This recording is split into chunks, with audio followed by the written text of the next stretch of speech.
Ayan, magandang araw po sa inyong lahat. Kasama ko po ngayon si Kuya AG. And may pupuntahan po kami ngayong araw na to. Ayan, time check po 6:04 AM po. And naglalakad-lakad na kami ngayon ni Kuya AG papuntang Disneyland. Hindi tayo sa Disneyland pupunta. Pupunta po kami ng Eki Station o train station dito malapit sa amin. Sasakay tayo ng train. Ayan, di bali malayo-layo yung mapupuntahan po namin ni Kuya AG ngayon dahil pupunta po kami ngayon ng Tokyo. So, meron lang po kaming magandang balita mamaya sa inyo.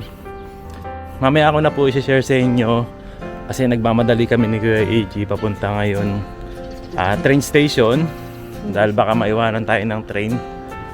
Dahil babiyahe tayo ng 2 oras at kalahati papuntang Tokyo ngayon na medyo malayo-layo yung biyahe natin. So hindi na po tayo magdadrive papunta doon kasi mapapamahal yung gastos natin kapag nagdrive tayo. Dalawa lang naman po kami ni Kuya AG babiyahe. So mas makakatipid po kami kung mag-train na lang po kami papunta sa Tokyo. And update ko po kayo agad pagdating namin ng train station. Lalakad lang muna kami ni Kuya AG.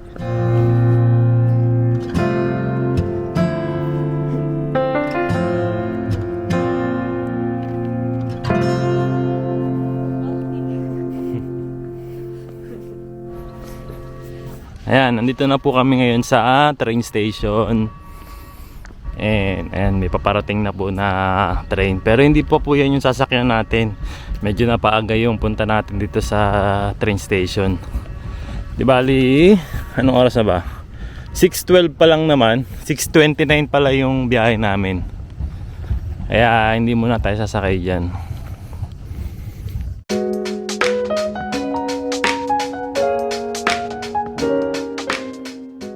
Kuha tayong ticket dito.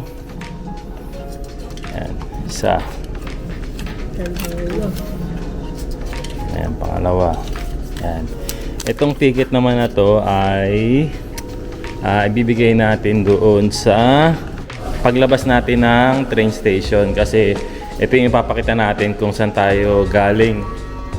Tapos malalaman doon kung magkano yung babayaran natin bago tayo lumabas ng train station. Kasi dito sa train station malapit sa amin, walang stop. Kumbaga, ikaw yung mismo kukuha ng ticket mo. Tapos doon mo na lang babayaran paglabas natin doon.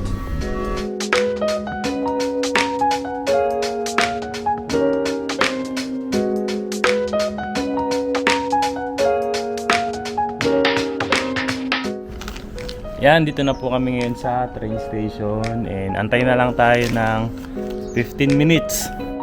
Tapos, biyahe na tayo papuntang Roppongi. Ayan, di bali hindi namin kasama po sila Mama Aya saka si Yuna-chan kasi talagang may pasok po ngayong araw na to. May pasok sa school, may pasok sa trabaho. So, nagpaalam lang ako kasi kailangan namin pumunta ng Roppongi, Tokyo dahil may asikasuhin nga ako na kailangan ni Kuya AG. Ayan, papunta tayo ng Roppongi. Ayan, ang biyahe mula po rito ay 2.5 hours. 2 oras at kalahati. Medyo malayo-layo po kasi sa amin ng Tokyo. Ayan, kwento ko na rin sa inyo kung bakit kami pupunta ng Tokyo. Kasi yung passport po ni Kuya AG, wala na pong 6 months. Kasi nagbabalak po kasi sana kaming magbakasyon sa Pilipinas ngayong summer. So, kailangan natin ipa-renew yung passport ni Kuya AG para makasama siya. Kasi kung hindi natin mapapa-renew yun, iwan siya rito.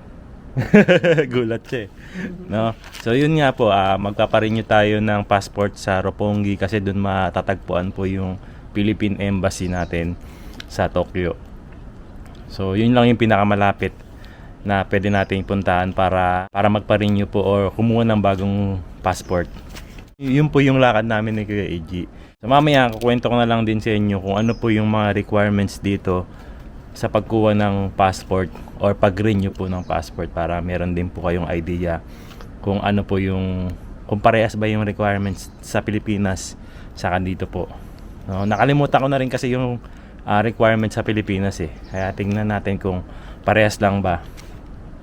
Tapos this summer nga po balak po naming magbakasyon uli sa Pilipinas. Every summer nga dito walang pasok ang mga bata and pwede tayong magbakasyon. Alam ko naman gusto rin ng mga bata na sa Pilipinas magbakasyon kapag walang pasok sa school. 1 month po kasi ang vacation dito ng mga bata. Pag every summer po. Tama ba, kuya? Gusto mo rin umuwi? Di ba? Kaya kailangan nating Yung summer po kasi yung mas madaming mahaba yung bakasyon nyo. Maraming araw na walang pasok, no? Opo. Kaya Kasi po yung mga yung mga winter tapos yung spring season. 1 week lang yung bakasyon nun. Pag summer season kasi 1 month ang bakasyon ng mga bata rito. From July to August po yun. Yung sa akin po kasi, yung passport ko, yung passport ni Mama Aya, saka passport ni Yuna Chang, okay na okay pa po. Mahaba pa yung validity niya. Ayan, may dumaan na train. Bali, itong train na to, parang express train.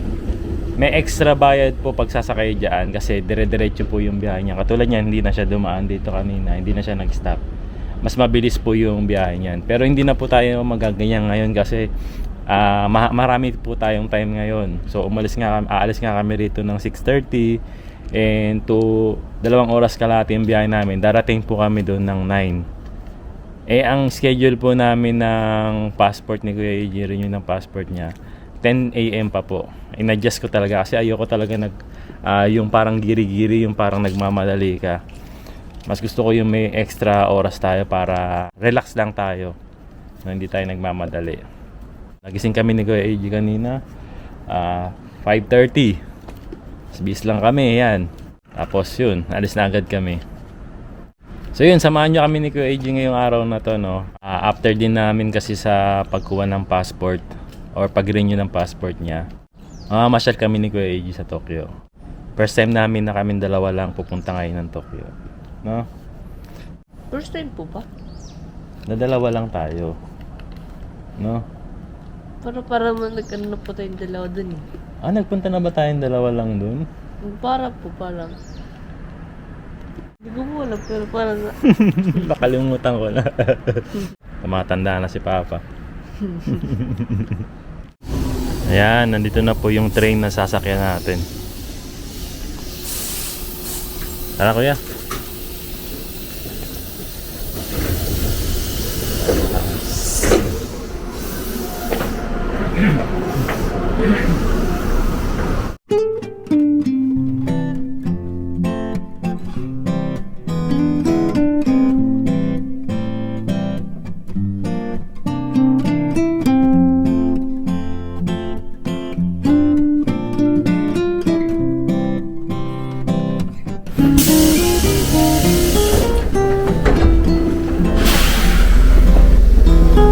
Sakay ko, kuya. Ayan, second train na tayo. Lipat tayo na ang train. Papunta naman tong Kitasenjo.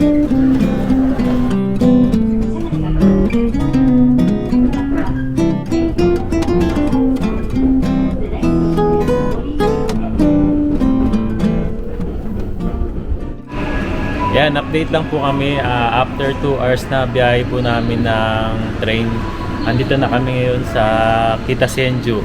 Isa to sa mga malalaking train station dito sa Tokyo. So mula naman dito, sasakay tayo ng pangatlong train natin. Papunta po kami ng Roppongi na. Sa Roppongi na po yung baba namin.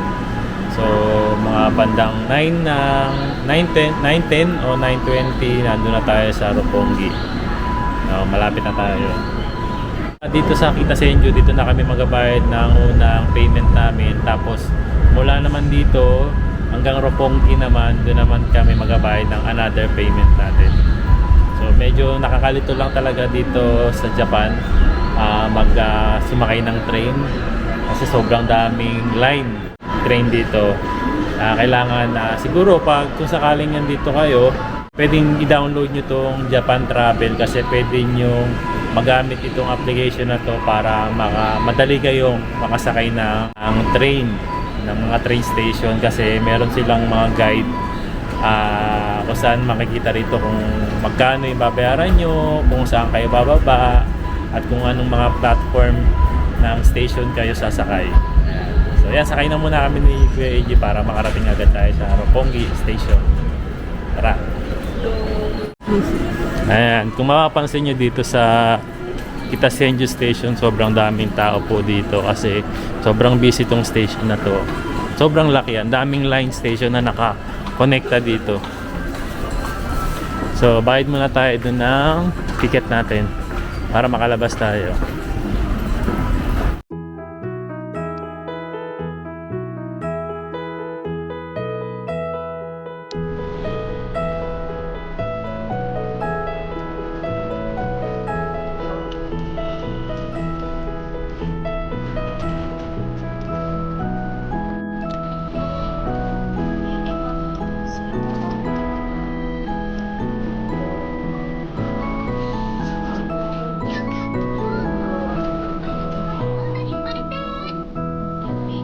Ayan, nakabayad na tayo. Di ba yan total ng binayaran namin dito?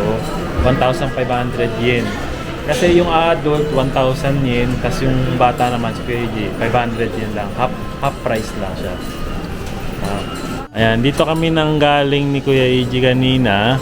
Tapos, dilipat naman tayo doon sa Hibiya Line. Doon naman tayo sasakay papuntang Roppongi. Ayan natin, Hibiya Line. Ito po yung sasakyan namin, Hibiya Line. Platform 6 saka 7 daw. Papuntang Ueno, Ginza, Nakameguro. Ang baba na, madadaanan na natin yung Roppongi Station daw dyan.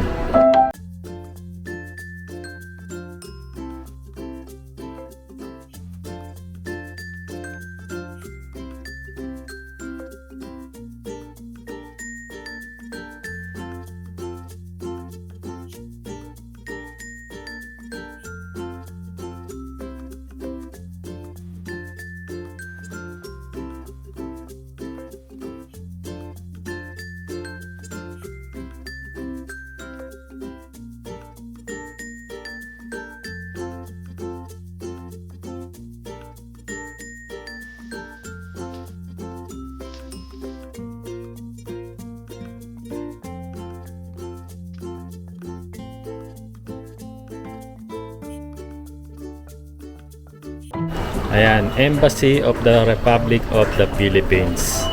So, dito tayo lalabas. Ayan dyan, dito tayo sa Roppongi. Ayan, makikita mo nakasulat pa ron, no? Roppongi.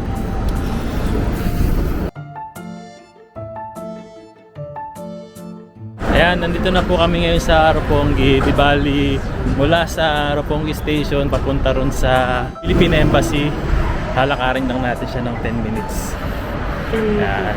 Update namin kayo ulit. Lalakad lang kami. Ano po yung Skytree? Ha? Oo, yan. Ano yan? Tokyo Skytree naman yan. Kaya nakita ni Kuya AJ yung Tokyo Skytree mula rito. Then yung kauna-unahang Tokyo Skytree bago magkaroon ng Tokyo Tower. Ay, hindi. Ano ba? Tokyo Tower pala yan. Tokyo Tower bago magkaroon ng Tokyo Skytree. Ayan. Yan yung Tokyo Tower. Baliktad po. Baligtad pala tayo. Ay, pag nakita ni Yunat. Alin? No, pag nakita ni Yuna Chang to, ayan, meron pala ritong ano, parang dog center. Ito ata yung parang pwede mong maghawak ng aso o pusa, no? So yun, naalala ko lang, kompleto yung requirements na pag-renew ng passport ni Kuya AJ. Kaya lang may isa pala akong kulang, yung letter pack na tinatawag kung saan ilalagay doon yung passport ni Kuya AJ pag isesend na sa amin sa bahay. Ayan.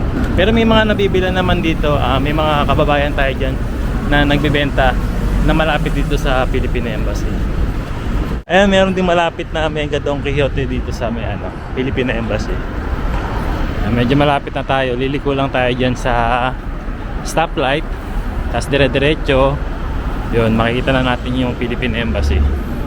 Ayan, nakasalubong rin natin si Kuya. Last time nakasama ka namin sa vlog din. Oo, dito rin. Ano lakarin nyo? Ngayon naman kuya, lalakarin namin yung passport naman ni Kuya AG. I-renew namin.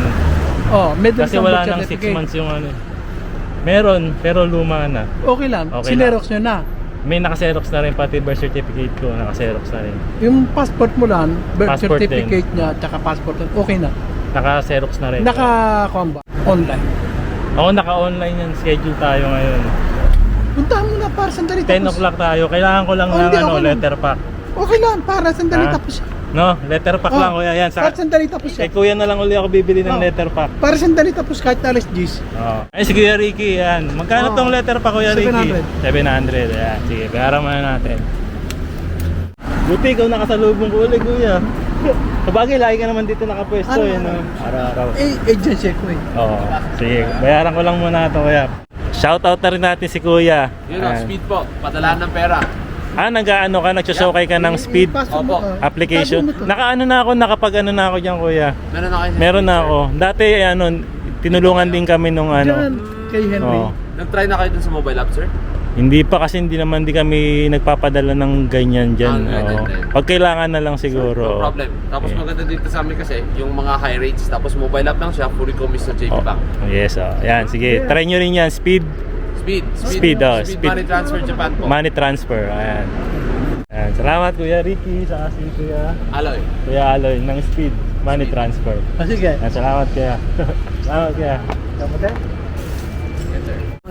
Ayan, dito na kami sa Philippine Embassy dito sa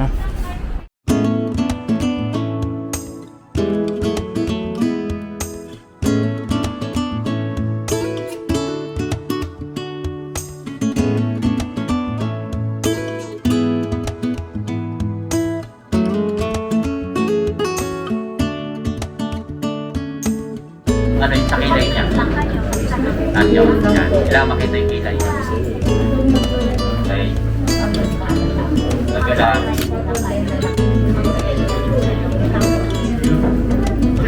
Para pwede siya diretso. Para nakatagin. Ganyan nyo yung upuan niya para nakasabay siya. Yan. Okay na. Okay. Nagkala.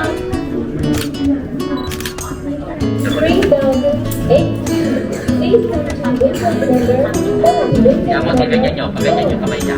Diretso nyo. Yan. Salamat sir. Thank you po. Ayan, kakatapos lang po namin dito sa Philippine Embassy.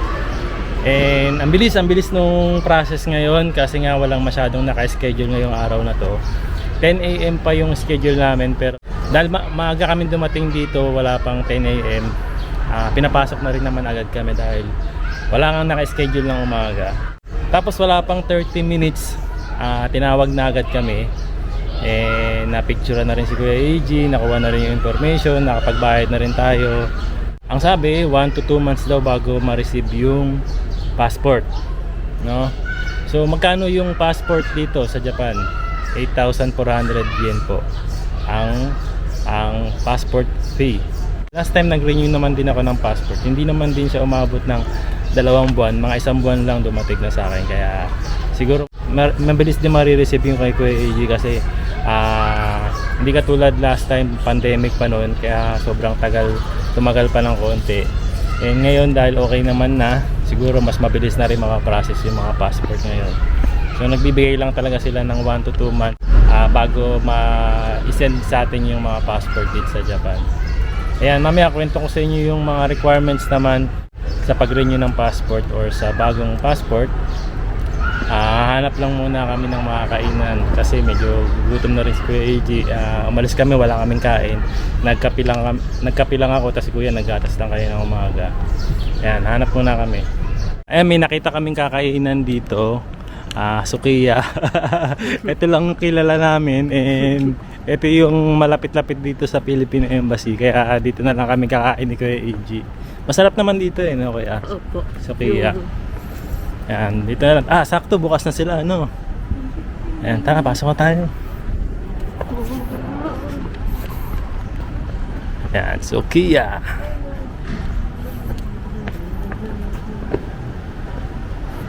Ayan, mura pa dyan. Ayan. New order. Anong gustong kainin? Gilong? Kare? Inagi? Yung may ano po. Gidong? Ito, gidong. Yung may itlog? Yung ano, ginagawa. May kasamang itlog.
Sarap. Super. So yan, busog nga ako kami ngayon ni Kuya EG, Sukiya. And yun lang, advice lang natin sa mga pupunta sa Japan. Isa yan sa mga dapat nyo subukan yung Sukiya kasi bukod sa budget meal na siya, murang-mura talaga yung ano nila, yung presyo ng mga pagkain nila. Tapos ang lalaki pa ng mga servings na talagang maubusog ka talaga. Pwedeng breakfast, pwedeng lunch, pwedeng dinner. Ayan. Ayan, try nyo, Sukiya. Diba? Isa yan sa mga favorite din ni Kuya EG dito sa Japan. So yun, maghahanap naman kami ngayon ni Kuya EG ng pwede naming mapasyalan bago tayo umuwi ng bahay. Meron naman tayong oras. So yan, nandito na nga pala kami ni Kuya EG sa bahay. And yung plano nga sana namin pumasyal kami saglit sa Tokyo, pero sabi niya kanina na mapagod na raw yung paa niya kasi nga nag-densya nga lang kami, nag-train lang kami. Ilang beses kami lumipat ng train station, tapos ang layo pa nung nilalakaran namin bago makasakay uli. Kaya sabi niya, uwi na lang daw kami. At naisip ko rin naman na bukas kasi meron din kaming lakad, may pupuntahan kami. At sa Tokyo din yun. Kasi merong gaganapin na festival sa Tokyo bukas. Kaya isip ko umuwi na nga lang din kami para makapagpahinga rin. Yun, sabi ko nga sa inyo kanina, share ko sa inyo yung mga requirements ng minor renewal of passport dito sa Japan. Una, kailangan mag-online appointment kasi kailangan dito bago ka pumunta dun sa may Philippine Embassy, nakapag-online appointment ka muna kung kailan mo gustong pumunta at kung anong oras mo gustong pumunta.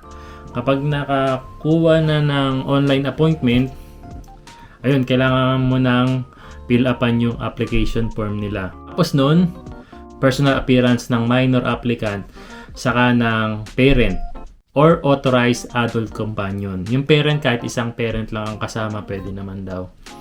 Tapos, ang sunod na requirements ay yung e-passport nga with photocopy daw ng data page. Yung harapan yun, kung saan nakalagay yung details ng may-ari ng passport. Tapos, kailangan din daw ng passport or valid government issue ID ng parent, kahit isang piraso lang. Tapos, with photocopy na yon. Kailangan din ng photocopy. Tapos, school ID if applicable. Pero ito naman, hindi naman to hiningi sa amin pumunta kami. Tapos, self-address letter pack. Yun nga yun, yung binili ko kay Kuya Ricky kanina. Kasi dun kasi ilalagay yung passport pag okay na, tapos ipapadala na lang sa amin. Tapos, payment of 8,400 yen. Tapos, ang sabi sa amin nga kanina, 1 to 2 months marireceive na yung passport ni Kuya EG. Ayan, sana matuloy yung bakasyon namin ngayong July or August. Summer season dito sa Japan and summer vacation ng mga bata po. Parehas po ba yung requirements natin sa Pilipinas at dito sa pagkuha ng passport or renewal ng passport? Ayan, pakicomment. Yun na dyan! Excited ka na ba sa bakasyon natin sa Pilipinas? Hindi pa pala nasasabi sa'yo ni Papa, no? Tabon, Pilipiniko. Sino? Si Kirara agad yung naisip mo, ah. Sino ba si Kirara? Wanchang ne. Excited ka na kung sakaling uwi tayo? Mata wa ka na ikido. Demo tabun Pilipiniko. Ne? でもさ、キララさ、触りたいけど、いいの？ So. でもなんか虫いるよ。 May garapata si Kirara. Pero, ano pa ba yung may-miss mo sa Pilipinas? Kirara.